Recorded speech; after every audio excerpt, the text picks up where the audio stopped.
প্রেগনেন্সির এই সময়টায় এসে হঠাৎ করে একদিন খুব নিঃশ্বাসে কষ্ট হচ্ছিল আর পা ফুলে গেছিল। আর তার পরের দিন আমার চেক আপের ডেট ছিল। তো চেক আপে যখন গেলাম তখন সেখানে রক্তের হিমোগ্লোবিন লেভেল পরীক্ষা করে দেখা গেল যে অনেকটা কম আছে, 9.90, যেটা বিশেষ করে একজন গর্ভবতী মায়ের ক্ষেত্রে অনেকটা কম। ওই দিনটা ছিল 16ই জানুয়ারি। এরপর 27শে জানুয়ারি আবার যখন টেস্ট করালাম তখন এলো 13.90। এই কদিনের মধ্যে কিভাবে হিমোগ্লোবিন লেভেলটা বাড়ালাম সেটাই আজকে শেয়ার করব।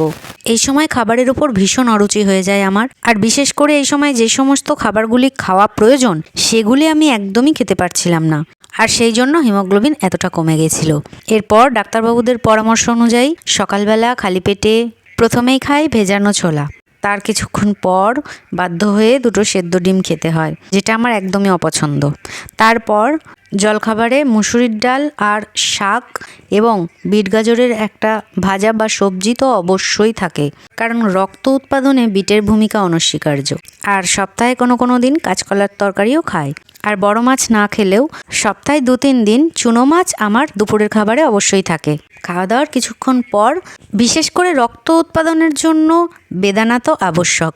বেদানা ছাড়াও কোনো দিন মুসম্বি, কোনো দিন কলা, আর কোনো দিন কমলা লেবু, এই ফলগুলি তো অবশ্যই আমি খেয়ে থাকি।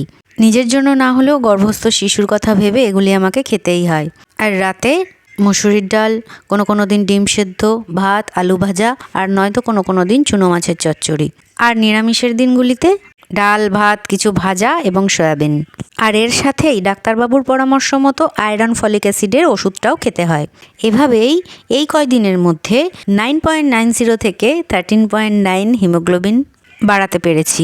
এই সময়ে যতই অরুচি লাগুক না কেন, নিজের জন্য না হলেও সন্তানের জন্য পুষ্টিকর উপকারী খাবারগুলো অবশ্যই খাবেন।